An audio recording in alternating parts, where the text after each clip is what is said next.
When I was 7, right before a road trip, my parents surprised my brother and I with two GBAs and the newly released Pokemon Sapphire and Ruby. We were ecstatic.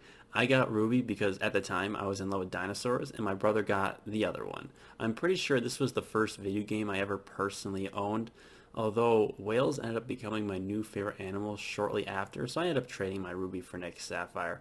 In fact, whales today are still my favorite animal. Wait, hey, Pancake, why are you looking at me like, okay, hold on, wait, get back here, Pancake. No, it's not what you think. No, please.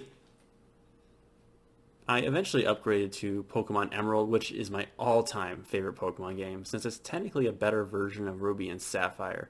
I've probably beaten it literally 20 times, but in all those playthroughs as a kid, there was one particular legendary I always really, really wanted because it seemed like truly no one had one. It was almost mythical, and that was part of its allure. This particular Pokemon, I would argue, was the most difficult and or rarest one you could obtain in the Gen 3 titles. So, which is it? Well, it's none other than Celebi. No one had this little guy, nor knew how to get it. It truly felt like a mythical Pokemon, and back then, I wanted Celebi so bad that I actually fell for those fake how to obtain Celebi videos, where you do a super tedious step-by-step process that involves you starting a new game and saving, only to find out you just murdered all your friends for an onion, and you didn't even get the onion. The Johto legendary Pokemon Ho-Oh, Lugia, and most notably Celebi took the most work to obtain because in this generation there was no Johto region. All three involved getting them on a GameCube title and then transferring them over through a GBA link cable to your game cartridge. In recent years, I learned it's legitimately possible to obtain Celebi in the Generation 3 titles. Few people know this process, and I put myself through it to avenge my childhood. So I am here to tell that story of how I got the fabled Ajato Celebi. So for context, in the US, we got a Jirachi bonus disc for the GameCube, but in Japan, they got a Celebi bonus disc instead. So it should be easy, just like Jirachi, right? Just import the $100 bonus disc and then run it through the GameCube and send that psychic vegetable over. If only it were that simple. Only a Japanese GameCube can run Japanese GameCube discs. So once I figured that out, I went and bought this fancy orange spice GameCube that only came out in Japan. And then luckily, all my cables work with it. So this stuff, you can just put that right there. And then even your USGBA should work too. So I think we're ready to go. Right, Pancake? Well, unlike Jirachi, who just gives it out like a cloister on prom night, Selby has more self-respect than that. And boy, she's gonna make you work for it. To see who is worthy of its companionship, it needs to detect a save file where you have captured and purified all 48 Shadow Pokemon in the title Pokemon Colosseum for the GameCube. This is an otherwise 30-hour process, but remember how a Japanese GameCube can only run Japanese games? That's right, it's got to be done in Japanese, baby. That is why, as an American, it takes so long to do this. Mind you, this was actually my first time ever playing through this game, let alone in a language I have no clue how to read. Also, my cousins never shared as a kid. I tried using Google Translate scanning function, but it just never made sense, so I had to tediously follow step by step a YouTube playlist online. Luckily, I was familiar enough with the Pokemon movesets that I didn't really need much assistance in the actual battles, although it was annoying trying to remember which items were which. Oh no, Espeon's health is low. I'll give it this. Wait, no, I wanted to use a hyper potion. Well, I'll see you later, buddy. Despite the language barrier that came with playing through this game, I had a lot of fun. But enough of the technical stuff. Let's jump right into this. Spoilers for anyone that hasn't played this total gem of a game. To start off, I snuck into the Team Snag'em hideout in a canyon. Its organization specializes in stealing Pokemon. I stole some special equipment and then proceeded to blow the whole place up. I'm pretty sure I might have killed some people. No mercy. Side note, every battle in this game is a double battle, which adds an interesting layer of strategy to the game.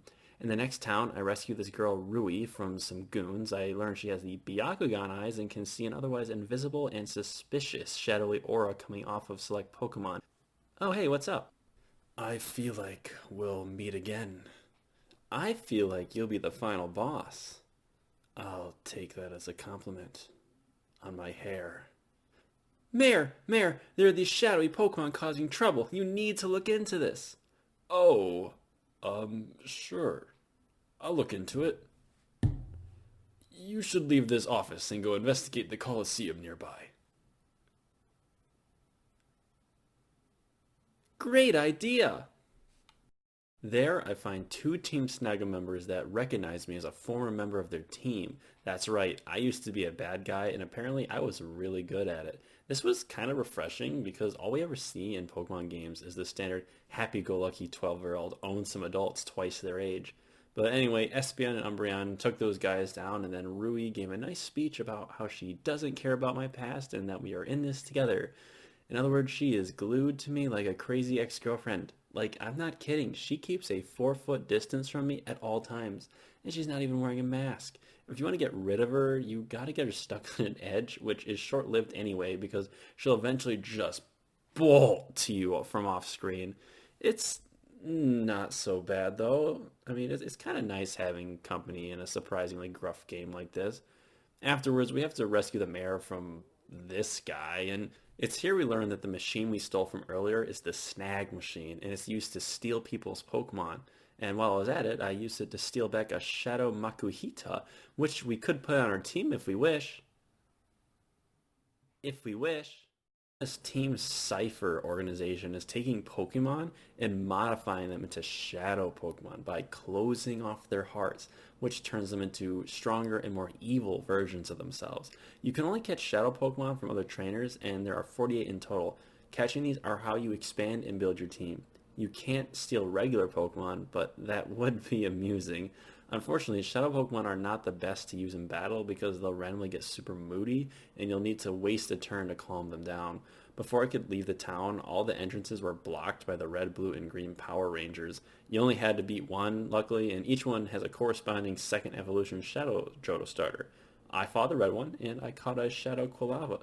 Rui and I then traveled to the crime-ridden Pyrite town, and here there is a fortune teller in case you get stuck. If I can understand what she's saying, that is.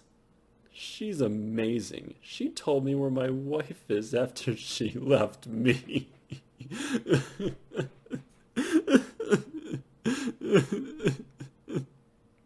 So we poke around the town for a bit and catch a few shadow Pokemon, including a Flaffy, and learn that Disco Guy from before is occupying the town.